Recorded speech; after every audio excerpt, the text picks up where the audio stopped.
First off, let's talk probably about major news. Trump's meeting with the EU chiefs have wrapped up. You saw some of the media stuff. Okay, you've seen some of the media hits coming out of it, but I don't know what this resolution is. But also, there is a major trade deal with the EU. Trump is also still molesting the money. Let's take a look. the biggest deal ever reached in any capacity, trade or beyond trade. It is. It's a giant deal with lots of countries, because, as you know, Ursula represents a lot of countries, not one country. It's not easy for you. It's because a lot of very different countries, great countries, but some are strong with cars, some are strong with agriculture, some are strong with both, right? You have a lot of different factors. So we're going to do the following. The European Union is going to agree to purchase from the United States $750 billion worth of energy. $750 billion worth of energy. They are going to agree to invest into the United States $600 billion more than they're investing already. So they're investing a large amount of money. You know what that amount of money is. It's very substantial, but they're going to invest an additional $600 billion. They're agreeing to open up their countries to trade at zero tariff. So that's a very big factor. Opening up their countries, all of the countries will be opened up to trade with the United States at zero tariff. And they're agreeing to purchase a vast amount of military equipment. We're going to make them buy our guns, and we're going to make them buy our meat. We're going to make them buy our chlorinated chicken. That's right. Every town in Europe is going to eat our poultry and our chicken. They will drive our big, beautiful Ford F-150 pickup trucks. Believe it. Believe me, folks. We're going to force them to make their roads bigger so they're not gay. No more walking. Everyone knows it's woke and gay to walk on the streets. What are you walking towards? A dick appointment? No more. Frolicking about around town in your walkable infrastructure looking for men.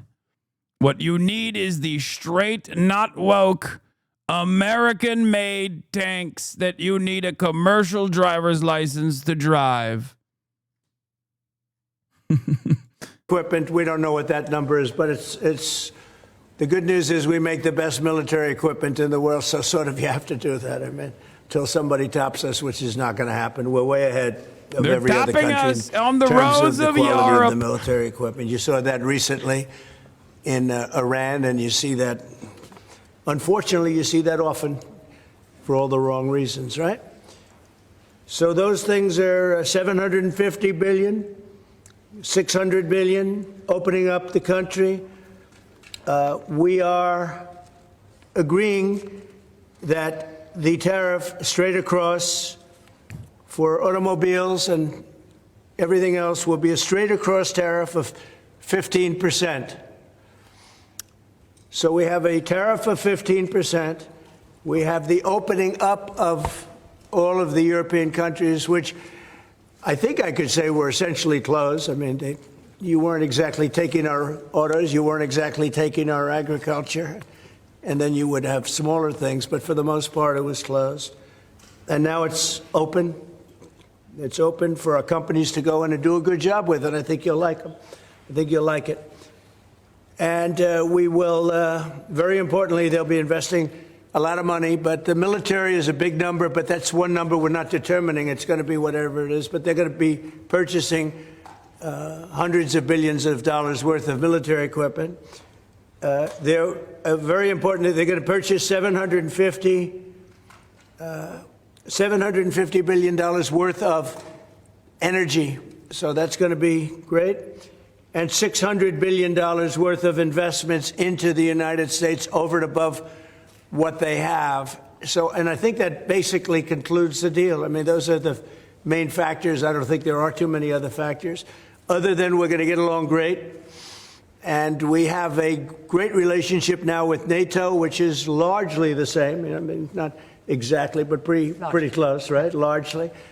And with NATO, as you know, they're going up to 5% from 2%. And the relationship is very strong with NATO. So I just want to congratulate you. I think it's great that we made a deal today instead of playing games and maybe not making a deal at all. I think it's, I'm going to let you say, but I think it's the biggest deal ever made. Thank you very much. Congratulations.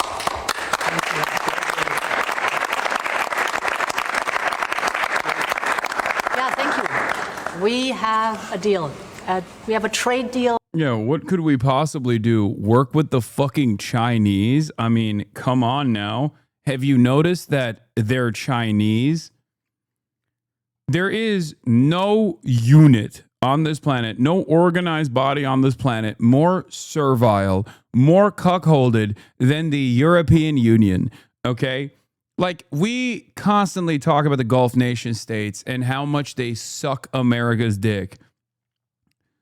There is, like, those guys look like brave anti-imperialist warriors in comparison to the European Union, okay? It is so insane to me. Wrong, it's called the United Kingdom? No, for sure. I just mean, like, the European continent in general, okay? It is incredible how cucked they are. That they would, and how cucked by racism they are too, because at a certain point, like, there is something immaterial about this, okay?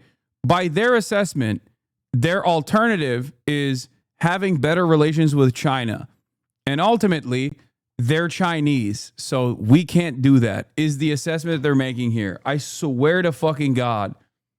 There has to be a separate reason for why they are so servile to the interests of empire that is demanding more fealty, okay, from its vassals right now in broad daylight. It's crazy. The EU will buy $1 trillion in U.S. weapons. In exchange, the U.S. will impose 15% tariffs on imports from the EU. What a deal von der Leyen has negotiated. China, in the meantime, has been able to get everything it wants from Trump. The difference between having and not having a colonized mind. It is crazy, dude. It is fucking insane. EU and the US reached tariff agreement to avert trade war.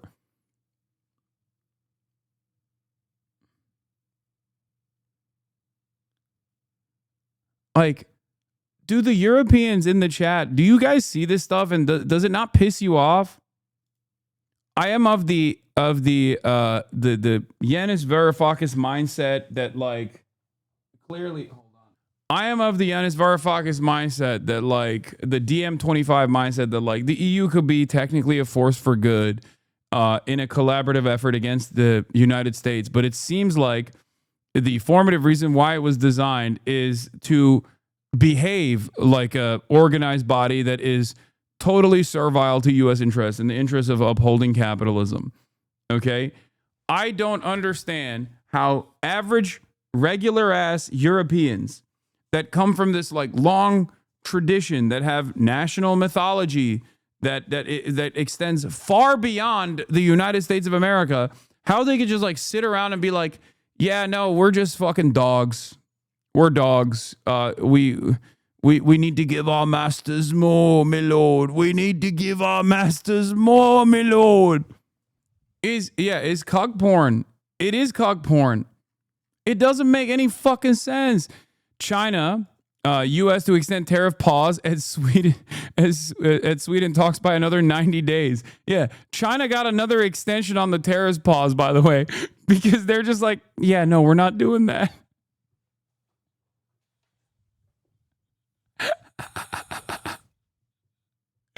It's It's crazy. It's crazy. What I worried about has happened. A completely unequal deal, in air quotes, between the US and the EU. Have no doubt, asymmetric 15% tariffs are an EU defeat. When the law of the jungle prevails, the weak have little choice than to accept their fate. But Europe could potentially have been strong, either alone or in a coalition with others. It would have had to be ready for stormy waters, but it would have gotten a better deal at the end and sent a strong message to the world, an opportunity lost. Yeah, I mean, this is after Rutte called Trump daddy, okay? But he's NATO. His job is to literally be an asset for America, right? His job is to manage the American protection racket. So when he's saying daddy, Ursula von der Leyen is basically also saying Trump is daddy here by allowing this deal to go through. Fantastic. Fantastic stuff. Can we agree that it's good? What? Good for who? Good for what? Like America? Not even. Whatever is good for the American capital owners doesn't translate to being good for you anyway, chatter. Like, does the peasant make more or yield more bounty when the king demands more from other vassals? No.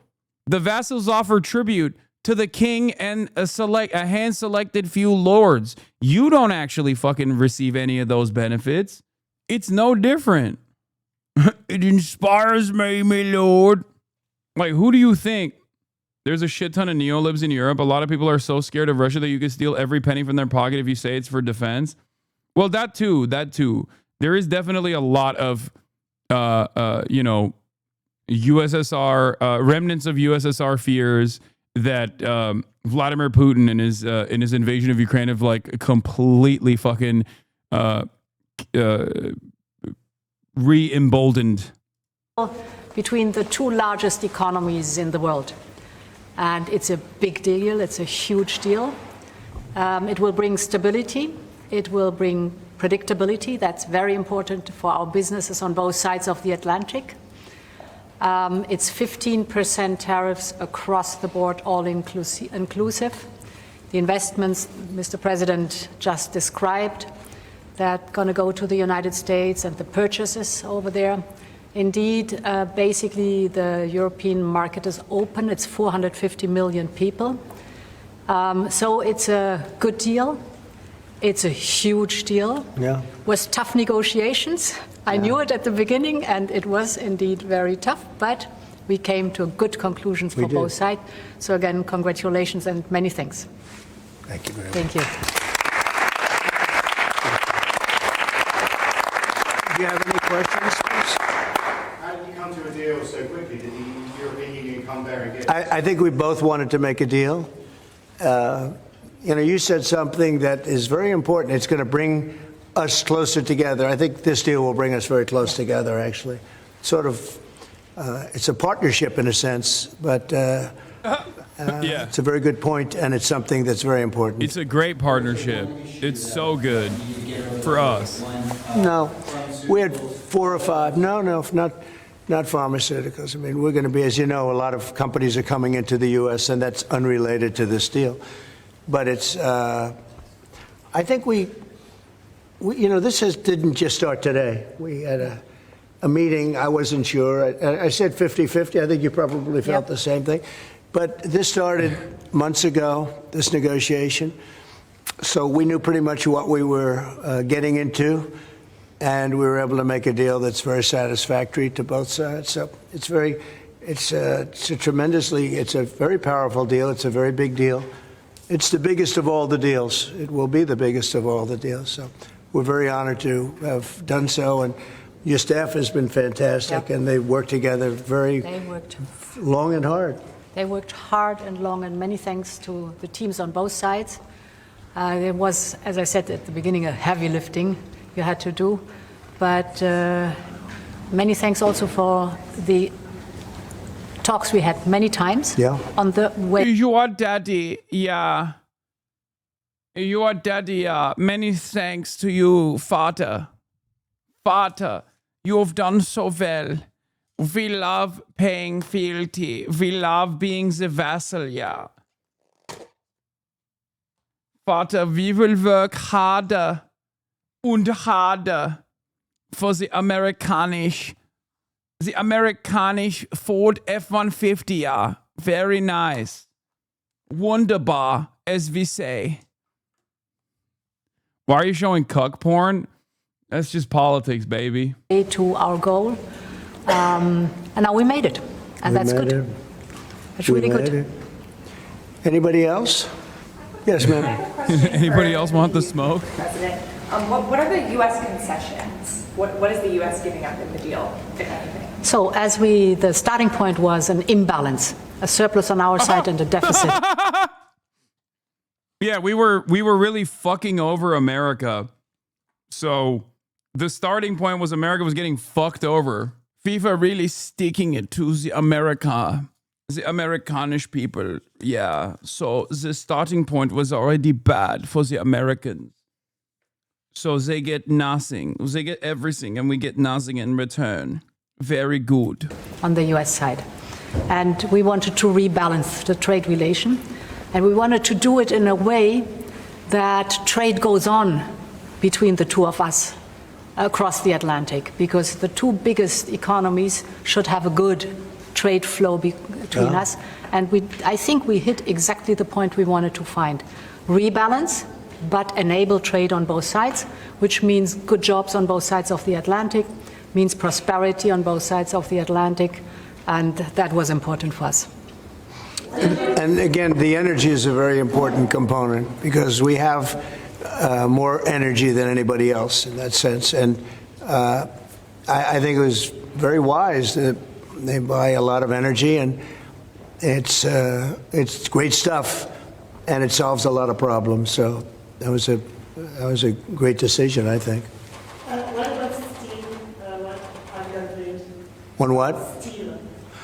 Steel is staying the way it is. The steel and aluminum, et cetera, et cetera. That's a worldwide thing. That stays the way it is. We have Chips? Did you discuss that as part of the agreement? Chips? Chips is, Howard, you might want to describe the chips, please, if you would. Well, the expectation is in 2 weeks' time, we're going to come out with our chips 232. And that was one of the key reasons that the European Union came to talk to the president to try to resolve all things at one time. And, well, I'll let you wait for the 2 weeks until you get to announce your plan.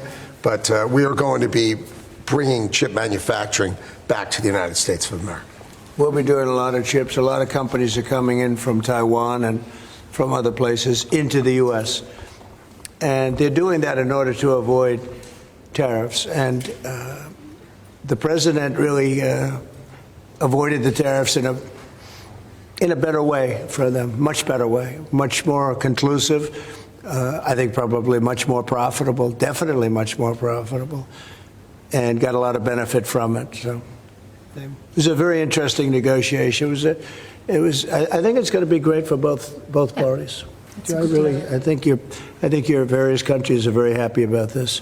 Is there an industry in the U.S. that you see maybe having the first impact of getting into this market that was not accessible before, whether it's auto? What's the first call you make? Yeah, I think cars. Cars basically were not invited. Were not. I don't know if the word is not allowed or just you just kept them out somehow, right? But cars will be. We have some cars that do terrific business, and we do really well with the pickup truck. He's not even like my joke is now official trade policy. Oh my God. I said this as a fucking joke months ago. Like, what are they supposed to do? Drive around Ford F-150 pickups in the European Union? Have you seen the fucking roads?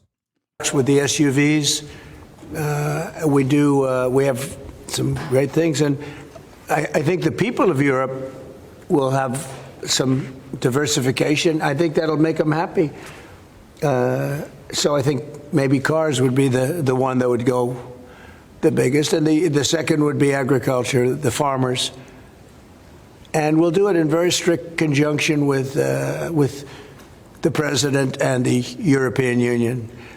And they're coming into, likewise, they're coming into our country with great vigor. And I think they're going to make a lot of money with this. I think everybody is. I think and again, it's going to bring a lot of unity and friendship. It's going to work out really well. Okay? What's the next deal you're focused on now? Say it. What's the next deal you're focused on now? That's an interesting question. This was the big one. This is the biggest of them all. We're looking at deals with 3 or 4 other countries. But for the most part, I can't get them to understand that it's the letter. We just sent that letter, and that letter is, very universal for most. I mean, most, you wouldn't be able to do this. You wouldn't have the time or the patience to be able to do a deal like this. Most of the others are going to be a certain tariff, and we're going to keep it as low as we can. They're generally smaller countries or countries we don't do much business with. But that they've already received, to a large extent, they've received a letter. They'll probably receive a letter of clarification or a confirmation type letter, which will go out sometime during this week, prior to August 1st. And the tariffs will start being paid by those countries prior to August, on August 1st and beyond. Okay? Mr. President, was part of the rush to get this deal done to knock the Jeffrey Epstein story out? Oh, you got to be kidding with that. No, had nothing to do with it. Only you would think that. That had nothing to do with it. Which is good for European business and American business. Businesses in this country, particularly small businesses, are closing at a record rate. And you'll see the Prime Minister tomorrow, Kristana. What does he need to do to help British business in this country? I think everybody's going to be happy with this. The Prime Minister of the UK, while he's not involved in this, will be very happy because, there's a certain unity that's been brought there too. We have a separate deal with them, but I think he's going to be very happy to know. Look, he's friendly with all of you. I think he's a very good man, and he's going to be very happy to see what we did. I think UK is going to be very, very happy. Thank you all very much. Appreciate it. Thank you. Thank you very much. Hey, it's Will Kane. Click here to subscribe. Seemingly bad. Bro, Let's bring in ABC. so insanely cooked. Seriously, can someone tell me the last time I saw a pickup truck that wasn't a Toyota Hilux or an American-made car of any sort in the UK or Europe? I remember seeing a handful in Switzerland, of all places, but literally none anywhere else. Am I mistaken? Have they started buying them in the last decade? I don't think it's even a question of price. Try parking a Raptor in Paris or Milan. Yeah. Japan and EU don't buy American cars for the exact same reason. They don't fit in the streets and parking spaces. Ford sells close to 500K cars in the EU each year, but most of them are compact cars like the Focus and hatchbacks produced specifically for the EU market. When China is dominating the European car market, they're dominating by making a car that the Europeans want. When America wants to dominate the European car market, they do so by forcing their cars that are literally impossible to drive without additional look at that car. It makes no sense. Someone in the chat literally said, why can't they make bigger roads? Amazing. Amazing.